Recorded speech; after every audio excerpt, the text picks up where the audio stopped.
Boys and girls, so today in science we are continuing to work on our science measurement page that will go in our notebook.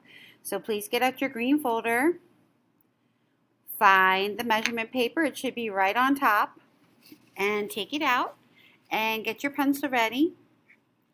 So in elementary school you've been finding the mass of objects using a pan balance scale. It has two buckets. Sometimes you put stuff in one bucket and then you try to put either weights or other items on the other side and you try to make them balanced. Well, as you get older and you work in science class and find mass, you're going to use a different type of scale. It's called a triple beam balance scale. And it has a plate that you put your objects on, and then it has these three slides that will help you find the mass. And when you do it, you always want to start with the biggest number, which would be the hundreds.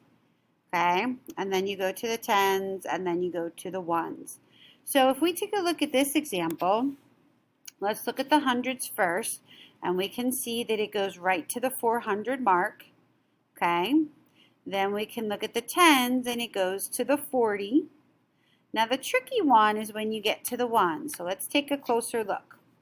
I don't know if you can see, but the pointer right here is not directly on the number 2. So we can't just say that it's at 2 because it's not. Okay, so each one of these lines represents something. So this one, we would say it's not at 2, but it's at 2.1. If it was here, it would be 2.2. If it was here, it would be 2.3. If it was here, it would be 2.4. If it was in the middle, it would be 2.5, which is half, okay? So as you get further along in 4th grade math, you'll learn about decimals and that kind of thing, and that's how we write them, with the dot or the point, okay? So if we were to look at this pan balance, or this triple beam balance, we would say that it's 400 plus 20 plus 2.1. When you add those all together, you get 442.1. And when we're measuring mass, we're using grams. Okay? So in your notebook page, there's not much to write here, but you do need to fill in that we measure mass in grams. And by the way, 1 gram is like a paperclip, if that helps give you an idea, okay? How much a gram feels like. And remember, when we're measuring, we always start with the hundreds. So there we noticed it looks like it's right at 300, which we wrote down at the bottom. Then we go to the tens, and that one's right on the 40 line. It's probably the ones that we're going to have to really look hard.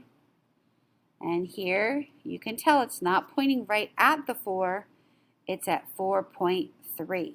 So you add those up all together, and what do you get? 344.3 grams. All right, my friends, so once you're finished with this notebook page, please put it back in your green folder.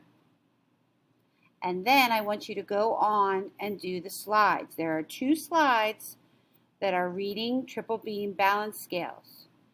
The answers are there. You just have to click and drag them. So if you're looking at your slide in present mode, you won't see those answers. So please don't press present. Just look at the slide when it opens up and you'll see the answer choices. They're very colorful this time. And you'll click it and slide it over. Okay? All right, boys and girls. Thanks. I'll see you later. Bye-bye.